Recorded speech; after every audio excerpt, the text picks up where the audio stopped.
नमस्कार, मैं हूं शिशिर और आप देख रहे हैं खबर हिंदुस्तान। तो चलिए नजर डालते हैं अब तक की खास खबरों पर।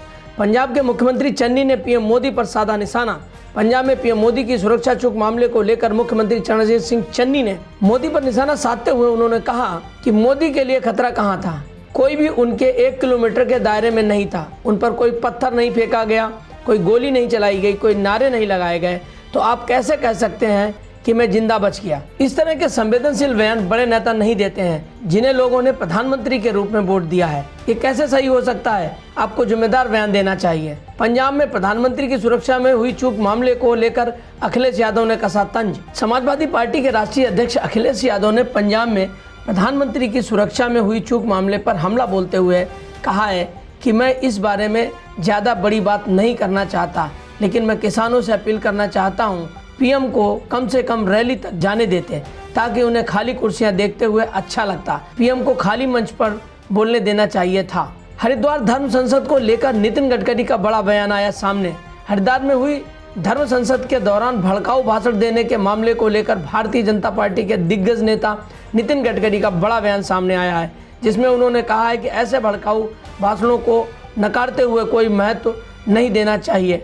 इसके अलावा उन्होंने कहा कि ऐसे मामलों में खुद न पढ़कर कानून को ही अपना काम करने देना चाहिए। कांग्रेस के वरिष्ठ नेता दिग्विजय सिंह ने प्रधानमंत्री नरेंद्र मोदी की सुरक्षा में चूक के बाद उनके बयान मैं जिंदा लौट पाया पर निशाना साधते हुए कहा कि प्रधानमंत्री पंजाब से जिंदा लौटे, लेकिन 700 से अधिक किसानों को जिंदा घर नहीं लौटने दिया। इसके साथ ही उन्होंने कहा कि जर्मन के तानाशाह एडोल्फ हिटलर और नरेंद्र मोदी में कोई अंतर नहीं है। पिछले 24 घंटे में कोरोना के 1,41,986 मामले आए सामने। कोरोना का प्रकोप लगातार जारी है।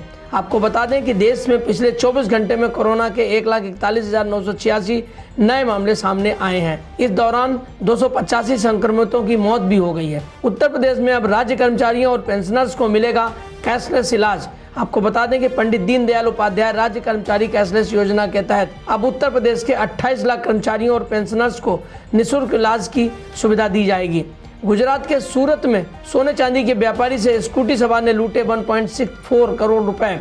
गुजरात में सूरत के महिदपुरा में दिन दहाड़े 3 स्कूटी सवार बदमाश 38 साल के व्यापारी से 1,64 करोड़ रुपए छीन कर भाग गए। बताया जा रहा है कि व्यक्ति का सोने चांदी का कारोबार है। यह पूरी घटना सीसीटीवी में रिकॉर्ड हो गई है। फिलहाल पुलिस मामले की जांच कर रही है। विवादित बुल्लीबाई ऐप बनाने वाले आरोपी का स्कूल में कई बार लैपटॉप हो चुका है जब्त। विवादित बुल्लीबाई ऐप बनाने वाले 21 साल के आरोपी नीरज बिश्नोई के पिता दशरथ बिश्नोई ने बताया कि उनका बेटा होशियार है, उसके कुछ ही दोस्त हैं, उसके साथ ही उसे लैपटॉप से चिपके रहने की आदत है। इसके अलावा उन्होंने बताया कि 10वीं की परीक्षा में अच्छे नंबर लाने पर उसे असम सरकार की तरफ से मुफ्त लैपटॉप मिला था। इसके बाद से वह उसी से चिपका रहता था।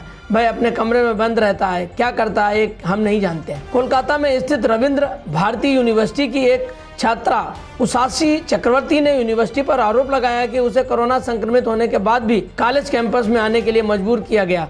उषासी ने बताया कि कॉलेज के कर्मचारी ने उनसे कहा कि अगर वह सत्यापन प्रक्रिया पूरी करने के लिए शुक्रवार को कॉलेज के साल्ट लेक परिसर में शारीरिक रूप से नहीं पहुंचती है तो उसकी 10,000 रुपए की प्रवेश फीस जब्त कर ली जाएगी। यूनिवर्सिटी ने फिलहाल इस आरोप से साफ इनकार किया है। कोरोना के चलते गुजरात के स्कूलों में कक्षा 1 से 9वीं तक की पढ़ाई होगी सिर्फ ऑनलाइन। कोरोना को देखते हुए गुजरात सरकार ने कहा है कि स्कूल कॉलेजों से जुड़े प्रतिबंध 31 जनवरी तक प्रभावी रहेंगे। बता दें कि गुजरात के जिन 8 शहरों में रात 11 बजे से सुबह 5 बजे तक का कर्फ्यू था, उसे अब रात 10 बजे से सुबह 6 बजे तक कर दिया गया है। इसके साथ ही 2 अन्य शहरों नडियाड और आणंद को भी 7 कर्फ्यू वाले शहरों में शामिल किया गया है। तो ये थी अब तक की खबरें। अगला अपडेट पाने के लिए बने रहिए मेरे साथ और देखते रहिए खबर हिंदुस्तान। नमस्कार।